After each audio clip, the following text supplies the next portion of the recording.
오늘 우리에게 주신 하나님 말씀은 출애굽기 34장 우리 1절에서 9절입니다. 오늘 우리에게 주시는 하나님 말씀은 출애굽기 34장 우리 1절에서 9절입니다.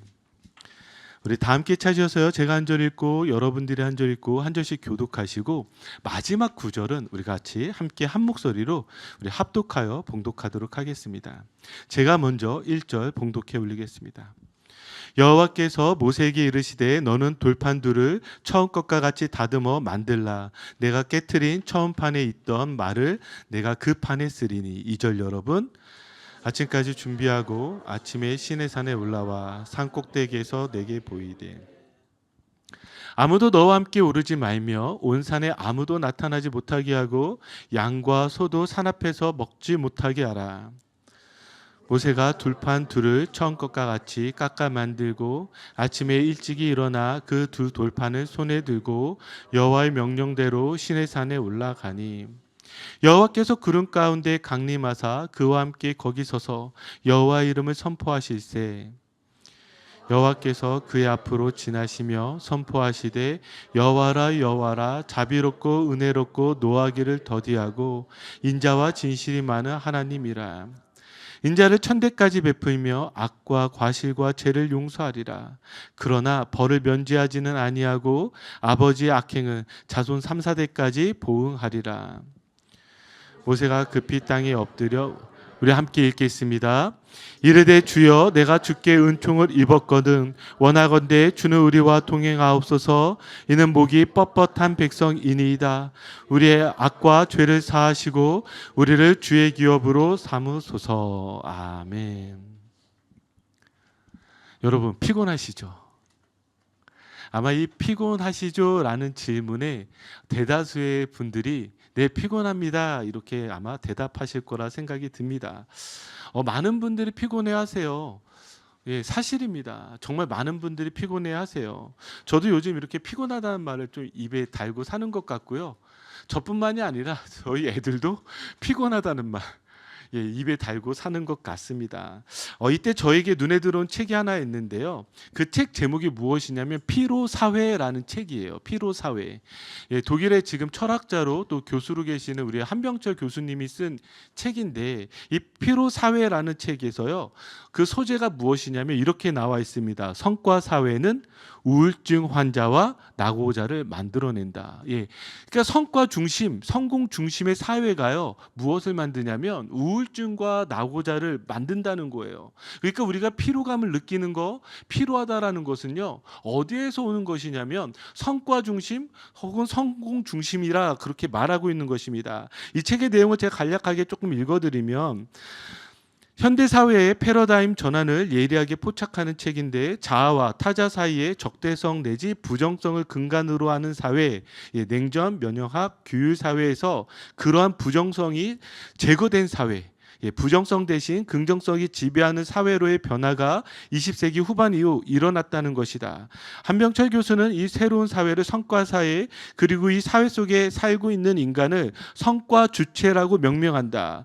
과거의 사회가 금지, 뭐뭐 해서는 안 된다에 의해 이루어진 부정의 사회였다면 성과 사회는 할 수 있다라는 것이 최상의 가치가 된 긍정의 사회이다.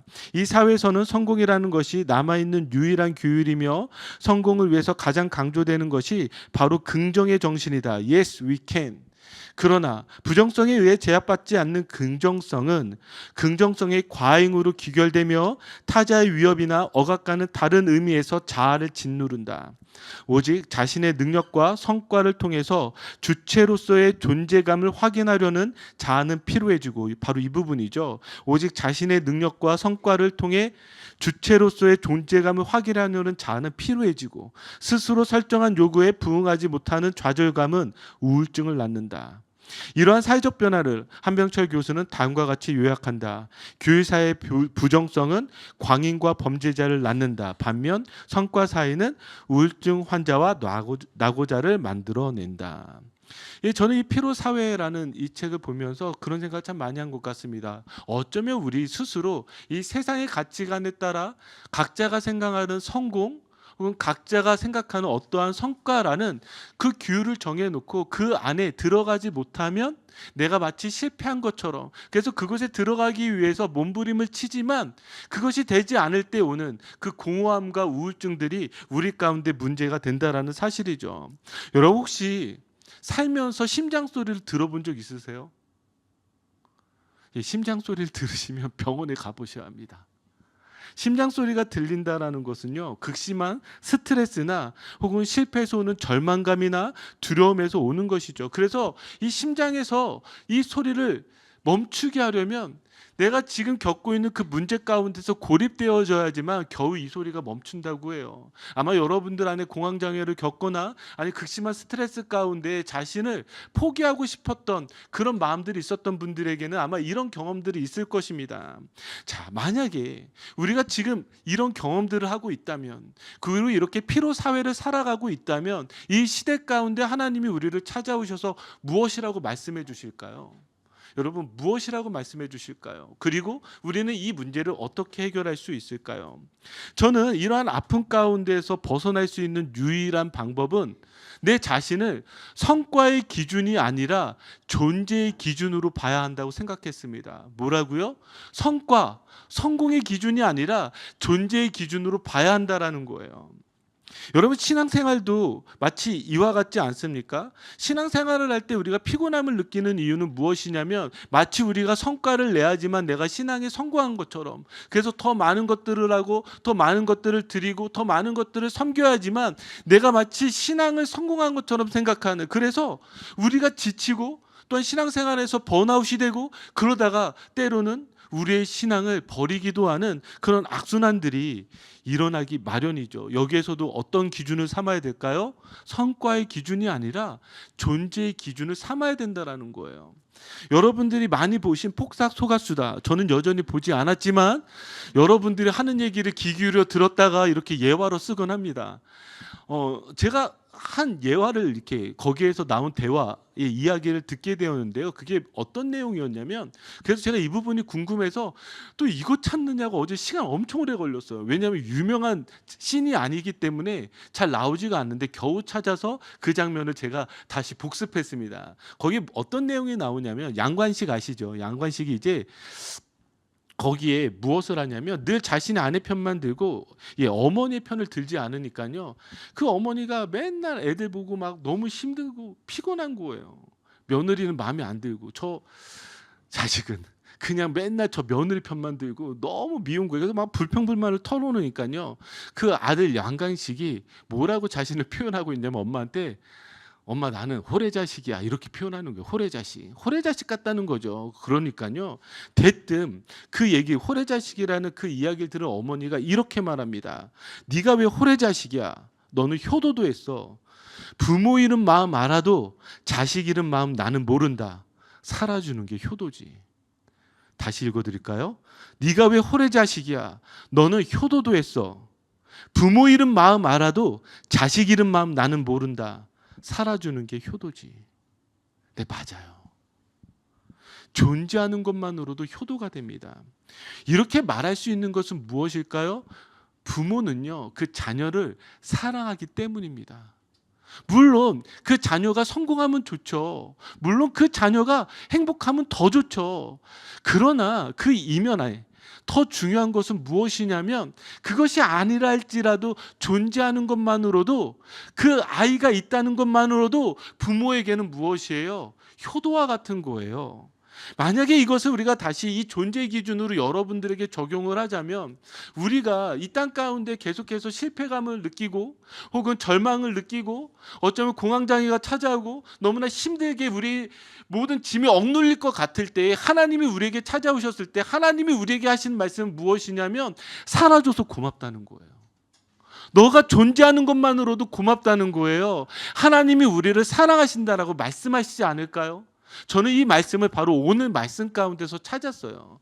오늘 말씀의 배경을 보면, 자, 이스라엘이 하나님과 언약을 맺었습니다. 그래서 하나님의 그 언약의 말씀, 이 율법을 받으러 모세가 올라갔을 때에 이스라엘은 무엇을 하였죠?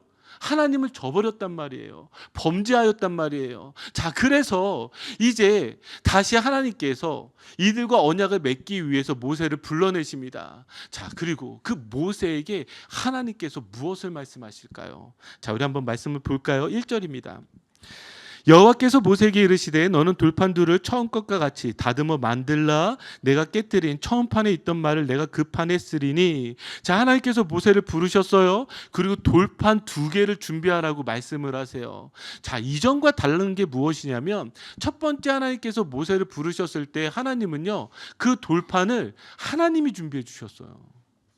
그런데 지금은요, 모세에게 준비하라고 합니다. 여기 안에는 무언가 영적 의미가 있겠죠. 그런데 이것을 좀 넘어서, 자, 하나님이 지금 또한 무엇을 시키냐면 이스라엘 백성들에게 금식을 시키고, 이스라엘 백성들뿐만이 아니라 그들이 키우는 모든 가축도 금식을 시킵니다. 그 이유는 무엇일까요? 회개를 명하는 것이죠. 회개요. 그러니까 이제 모세가 직접 만든 그 돌판을 가지고 모든 이스라엘 백성들이 금식할 때에 이제 하나님 앞에 나아가는 것입니다. 그럼 이제 하나님이 그 앞에 말씀을 새겨주는 거예요. 돌판 앞에 이제 말씀을 새겨주는데, 자, 새겨주시기 전에 하나님께서 이제 말씀을 하시는 거예요. 그러면 모세의 마음은 어떨 것 같아요? 또한 이스라엘 백성들은 밑에서 어떠할 것 같아요? 왜냐하면 한번 실패했잖아요. 그들은 말씀을 어겼잖아요. 율법을 어겼잖아요. 그런 그들에게 다시 이 율법을 주시는데, 그러면 이들이 두렵지 않을까요? 긴장하지 않을까요? 아, 하나님 뭐라고 말씀하시지? 하나님 우리를 다시 벌하시면 어떡하지? 왜냐하면 율법은 무엇이에요? 어기게 되면 사망이잖아요. 율법을 어기면 버림받게 되잖아요. 그런 상황 가운데서 지금 하나님이 다시 율법을 주시면서 이렇게 말씀하시는 거예요. 자, 5절 6절이에요. 자, 우리 같이 읽겠습니다.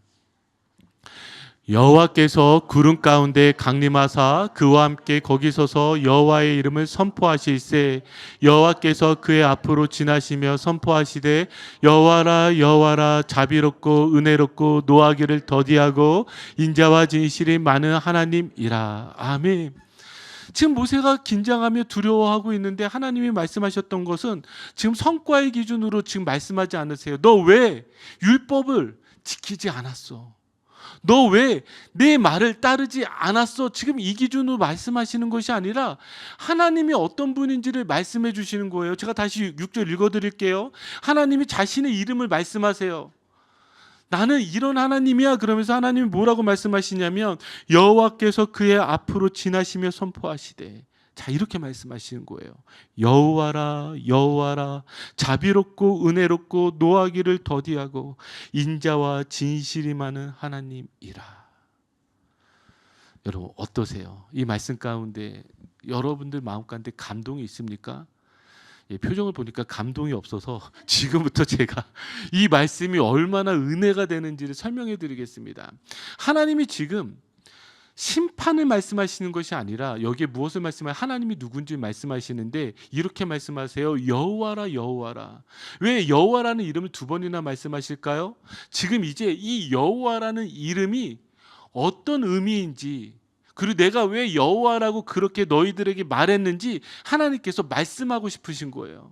이 여호와가 무엇이냐? 이 여호와를요 5가지의 성품을 가지고 지금 하나님께서 말씀하시는 거예요.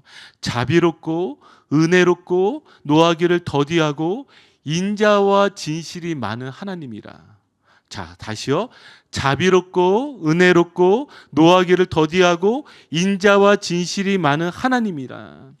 자, 그러면 우리 한번 하나하나 같이 보도록 할까요? 첫 번째 나와 있는 이 자비롭고라는 이 말은요 히브리어로 라쿰입니다. 제가 이제 계속해서 원어를 여러분들한테 보여줄 텐데 그 이유가 무엇이냐면 자비롭고 이렇게 우리가 번역을 하고 있지만 이 번역만으로는요 이 안에 담겨져 있는 그 뜻을 다 설명할 수가 없어요. 그래서 제가 하나하나 원어들을 조금 설명해 드리도록 할게요. 이 라쿰이라는 것은 성경 안에서 인자, 자애, 자비 이런 뜻으로 쓰여집니다. 그런데 이 뜻이 무엇이냐면요, 이 라쿰의 원형이 자궁이라는 뜻이에요. 그래서 라쿰이라고 쓰여지면 어떤 마음이냐면 태중에 있는 생명을 돌보시며 사랑하는 어머니의 마음입니다. 자, 이 마음이 어떤 마음인지 느껴지세요? 저는 이 어머니의 마음이 어떤 마음일까라고 생각을 했습니다. 이 태중에 있는 아기는요, 그냥 생기는 것이 아니라 나의 생명을 뭐예요? 이 아이에게 갈아 넣어서 주는 거잖아요. 그러니까 이거는요, 다른 데에서 생기는 것과 전혀 다른 뭐예요? 또 다른 나와 같은 거예요. 그러니까 그 어머니가 태중에 있을 때부터 얼마나 이 아기를 아끼고 사랑하겠습니까? 자, 하나님께서 이 이스라엘 백성들에게 그런 존재라고 얘기해 주는 거예요. 내가 너희와 전혀 상관없는 하나님이었다가 갑자기 찾아와서 내가 너희를 구원한 것이 아니라 너희가 무엇이에요? 이 땅에 존재하기 전서부터 너희들을 바라보고 너희를 내 뱃속에서 무엇이에요? 하나님께서 이 아이를 돌보고 돌보아서 이 땅 가운데서 태어나게 한 그러한 생명과 같은 존재라고 하나님 말씀해 주시는 거예요. 그러니까 여러분들 향해서 바라보실 때 하나님이 다른 눈으로 바라보시는 것이 아니라 마치 그 아기를 바라보는, 그 아기를 사랑하는 그 어머니의 마음과 같이 여러분들을 그렇게 사랑해 주는 것입니다. 왜요? 자신의 생명을 주셨기 때문에 그래요. 이 라쿰이라는 단어는 그래서 자신의 생명을 주었다라는 의미도 되는 거예요. 내 생명을 주어서 이 아이가 있겠는데 이것이 얼마나 놀라운 마음입니까? 자, 그러면서 연결되는 단어가 무엇이냐면 은혜롭고라는 말이에요. 은혜롭고. 자, 은혜롭고라는 이 은혜라는 단어가 보통 우리가 히브리어로 헤세드라는 단어를 쓰는데 헤세드라는 단어가 뒤에 나옵니다. 여기서는 헤세드라고 표현하지 않았고요. 카눈이라는 단어를 사용했는데 이 카눈은요, 어떤 뜻이냐면 인애, 은혜 이런 뜻을 가지고 있습니다. 근데 이것도 원형을 통해서 보니까요, 어떻게 느끼는 거냐면 어떠한 대상을 볼 때 무조건 매력적이고 사랑스럽다라고 느끼는 거예요. 여러분, 이런 카눈이 감정이 느껴진 적이 있으십니까? 너무 그런 감정이 오래되셨죠? 목사님 기억도 안 나요. 근데 한번 기억해 보세요. 언제 그러셨죠? 여러분들이 여러분들의 아기를 바라볼 때 그러지 않습니까? 어머니가 아이를 바라보면서 그 아기가 너무 이쁜 거예요. 너무.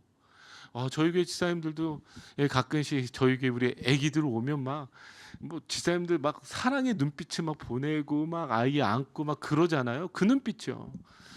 기억 안 나시면 잘 끄집어 내보세요. 내가 어떻게 우리 아이를 사랑했는지. 이 아이가 칭얼거려도 좋은 거예요. 울어도 괜찮은 거예요. 왜요? 이 아기는요, 내 아기잖아요. 너무 사랑스러운 거예요. 이건 내가 싫어하려고 해도 싫어할 수가 없어요. 여러분 그런 마음 느껴본 적 있지 않으세요? 싫어하려고 해도 맨날 우리는 좋아하려고 해도 싫어하는 마음만 생겨서 이 땅에서 힘들지만 여러분들이 여러분들의 아이에게 그러했단 말이에요. 싫어하려고 해도 싫어할 수가 없단 말이에요. 지금 이거는요, 하나님이 이스라엘 백성을 향해서 얼마나 편애적으로 어떻게 사랑하고 어떻게 바라보는지를 말씀해 주는 거예요. 너희 그렇게 실수했어? 잘못했어? 괜찮아. 왜냐하면 너는 나의 자녀니까. 내가 너희를 사랑하여 나는 자녀니까 그렇게 말씀해 주는 것과 똑같다는 것입니다. 자, 그러니까 지금 이 두 가지를 한번 생각해 보세요. 여기에 처음에 말씀하셨던 자비롭고 은혜롭고라는 이 말을 들었을 때 모세가 무엇을 생각하고 있어요? 우리는 하나님 가운데 죄를 범하였는데, 우리는 하나님 가운데 실수하였는데, 실패하였는데 하나님께서 그럼에도 불구하고 무엇이에요? 그것을 탓하지 않겠다라고 다시 말씀해 주신 것과 똑같아요. 왜요? 너희는 다른 존재가 아니라 내 태중에서부터 내 생명을 주어서 낳게 한 그런 존재라고 이야기를 해주시는 거고요. 그리고 그런 존재이기 때문에 너희가 어떠한 죄를 범했다 할지라도 다시금 회복시켜 주시는 그 사랑의 눈으로 하나님께서 봐주시겠다라고 말씀해 주시는 거예요. 자, 세 번째로 지금 말씀하신 것은 무엇이냐면 자비롭고 은혜롭고 그러면서 노하기를 더디하고 이렇게 말씀하세요. 노하기를 더디하고. 자, 이 노하기를 더디하고라는 이 단어가요, 히브리어로 에리카파임입니다. 그런데 이 에리카파임이 정확하게 번역하자면 이렇게 번역해. 콧볼이 넓어지다라는 거예요. 혹은 넓어진 콧볼이에요. 그러니까 콧구멍이 커지고 씩씩거리는 그런 상태를 말하죠. 그래서요, 소가 화가 나서 콧볼이 늘어나고 거칠게 숨을 쉬는 상태, 이 상태를 한번 그림으로 보시면 여러분들이 더 와닿을 거예요. 지금 소가 화가 났어요? 화가 안 났어요? 이런 상태를 말하는 거예요. 여러분 화가 났을 때 콧볼이 속이 콧구멍이 벌렁벌렁하면서 콧볼이 넓어지고 콧김이 나오는 그런 상태. 자, 그러면 이 단어를 지금 사용하시는 것은 어떤 의미가 되겠습니까? 하나님께서 지금 이들을 바라보면서 화가 나지 않는다는 것이 아니라 화가 이렇게 나더라도 참는다는 거예요. 화가 이렇게 나는데도 하나님께서 참아주신다라고 그렇게 말씀하시는 것이죠. 그러니까 하나님의 그 은혜가 우리 가운데 얼마나 큰지 압니다. 자, 그 다음에 나오는 단어가 이제 인자와 진실인데요. 제가 인자와 진실을 좀 설명하기 전에 제가 오늘 말씀을 이 단어들을 준비를 하면서 이 단어들을 과거적 단어, 현재적 단어, 좀 미래적 단어로 제가 설정을 해놨습니다. 아마 여러분 설교 노트에는 그렇게 적혀 있을 거예요. 자, 그렇게 해놓은 이유가 무엇이냐면 지금 이 단어들이 정말 마치 과거에서부터 현재 그리고 미래에 이르기까지 그 하나님의 모든 성품에 대해서 설명을 해주는데, 특별히 오늘 이걸 다 설명하지 않기 때문에 여러분들한테 먼저 이 부분을 설명을 하고 넘어가려고 해요. 지금 미래적인 단어들을 사용할 때 하나님 뭐라고 말씀하시냐면 인자와 진실이 많은 하나님이라 이렇게 말씀하셨단 말이에요. 그러면 인자와 진실이요, 여러분들이 나중에 성경 읽기 하시잖아요. 지금 성경을 읽을 때 하나님을 표현할 때도 이것을 표현하지만 메시아를 표현할 때도 이 단어를 사용을 해요. 그러면서 요한복음 1장 14절을 보시면 말씀이 육신이 되어 우리 가운데 거하심에 그 하나님의 그 영광이 독생자의 영광이 되어서 우리한테 비춰준단 말이에요. 그러면서 우리에게 뭐라고 말씀하시냐면, 제가 읽어드릴게요. 우리가 그 영광을 보니 아버지의 독생자의 영광이요 은혜와 진리가 충만하더라. 은혜와 진리. 지금 여기 나와 있는 은혜와 진리가 어디 나와 있는 단어예요? 여러분들이 지금 보실 하나님의 성품에 대해서 이야기를 하실 때에 지금 인자가 은혜예요. 진실이 진리예요. 그러니까 지금 예수 그리스도가 하나님의 그 성품 가운데서 나온다라는 것을 우리가 알 수가 있죠. 지금 무슨 의미인지 아시겠죠? 자, 그런 배경 가운데에서 한번 인자서부터 한번 보도록 하겠습니다.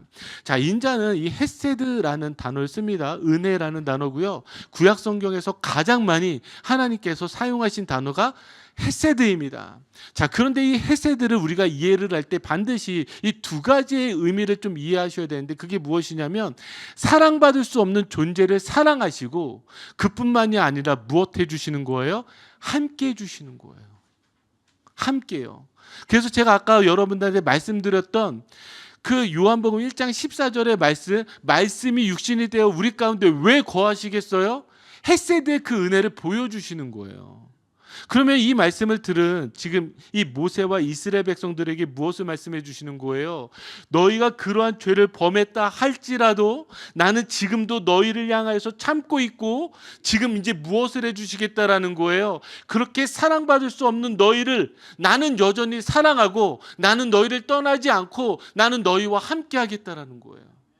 그럼 이 은혜를 주시겠다라는 것은 너희에게서 은혜 받을 만한 어떤 조건을 구하지 않고 하나님께서 먼저 너희를 사랑하신다라는 그 말씀을 해주시는 것이죠. 하나님은 함께 할 수 없는 백성들을 사랑하셨습니다. 또한 우리도 이와 같이 예수 그리스도로 말미암아 하나님과 함께 할 수 있게 된 거예요. 그러니까 하나님이 여러분들을 보실 때에 여러분들을 성과 중심으로 너 무엇 했고 너 얼마큼 했고 그래서 너 저 천국에 가면 너희 집은 이만큼 내가 크게 지어 줄 거야. 하나님 그렇게 말씀하시는 게 아니라고요.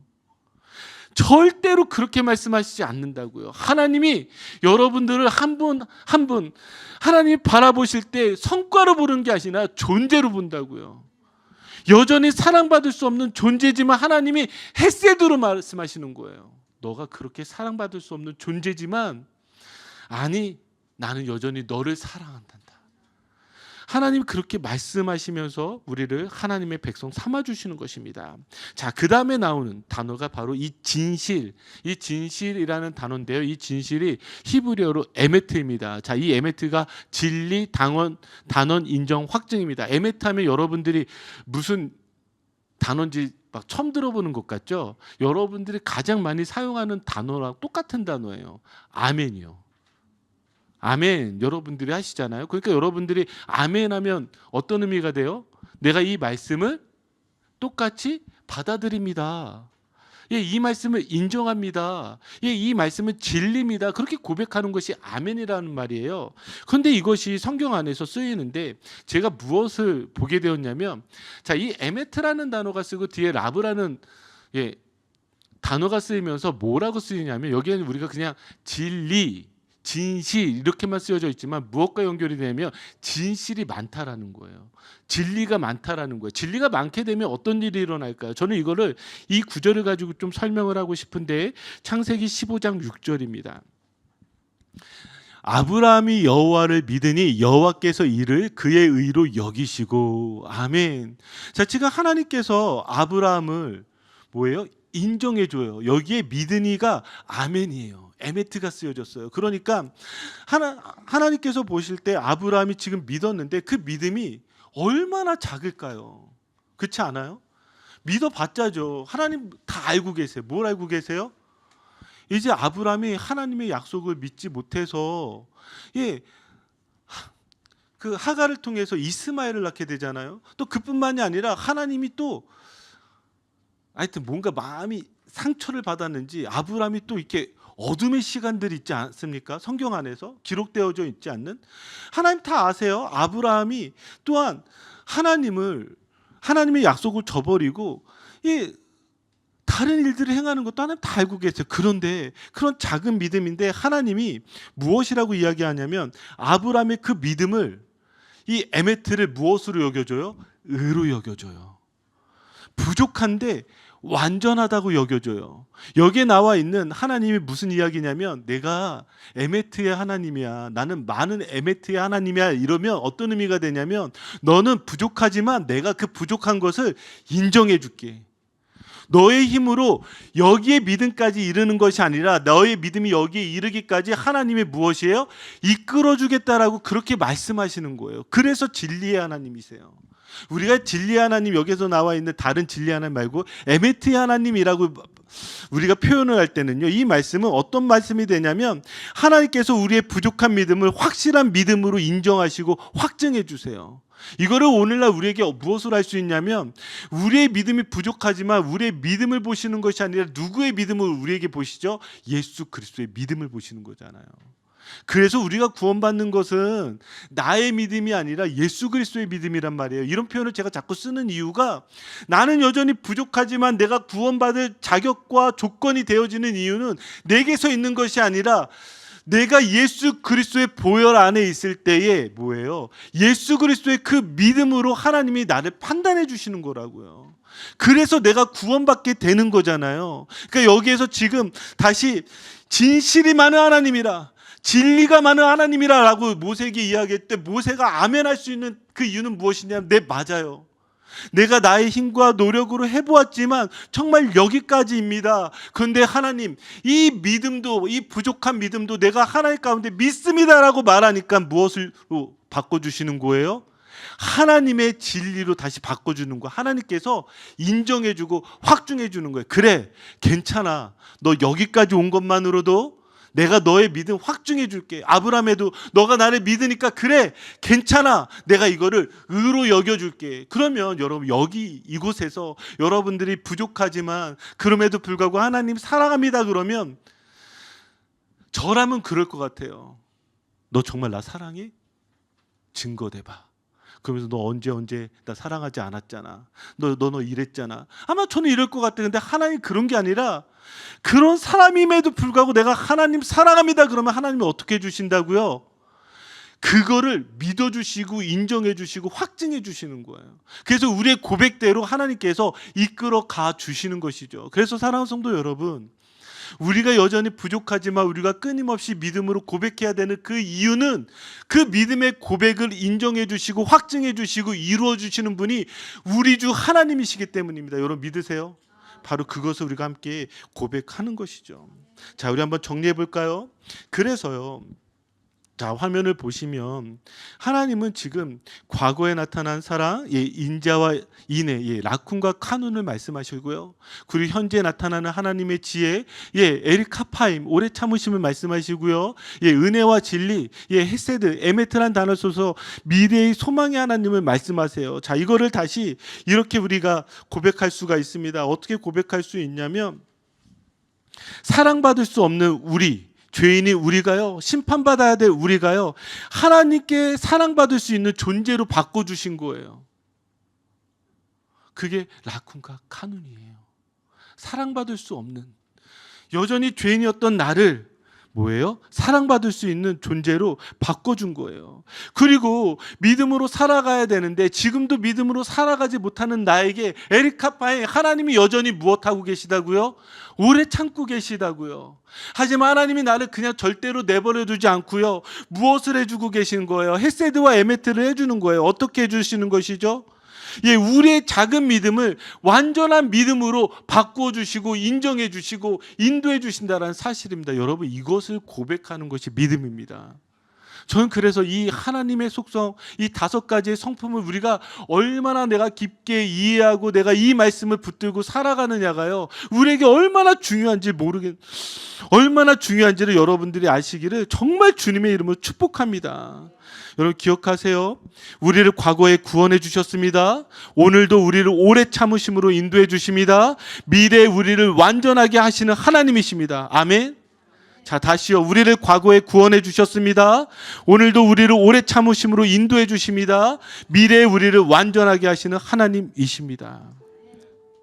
저는 그래서 이 말씀이요, 이 모세와 이스라엘에게 가장 중요한 회복의 말씀이라고 저는 믿습니다. 여러분, 실패한 베드로를 기억하시죠? 실패한 베드로에게 예수님께서 찾아가셨어요. 베드로에게 많은 말을 하지 않으셨습니다. 그러나 가장 중요한 것을 말씀하셨어요. 내가 나를 사랑하느냐? 내가 나를 사랑하느냐? 예수 그리스도의 그 사랑을 알아야지만요, 그 다음을 할 수 있거든요. 지금 모세에게 이 2번째 돌판을 주시면서 지금 율법을 먼저 말씀하지 않으셨어요? 너 이 말씀 못 지키면 너 죽을 거야, 너 망할 거야. 그 말씀을 지금 먼저 말씀하시지 않고 지금 뭘 말씀하세요? 내가 너를 이렇게 사랑한다라고 하나님께서 먼저 말씀해 주시는 거예요. 베드로의 회복도요, 예수님께서 찾아오시고 그 사랑이라는 그 단어 가운데에서 베드로는 존재로서 회복할 수가 있었습니다. 우리가 이 시대를 살아가면서 동일하게요, 여러분 사랑한다라는 말을 여러분 몇 번이나 들으세요? 아니, 회사나 비즈니스에서는 당연히 들을 수가 없죠. 거기서는 성과를 내야 되니까요. 근데 하물며 여러분들 스스로에게도 그렇게 성과 중심으로 살아가지 않나요?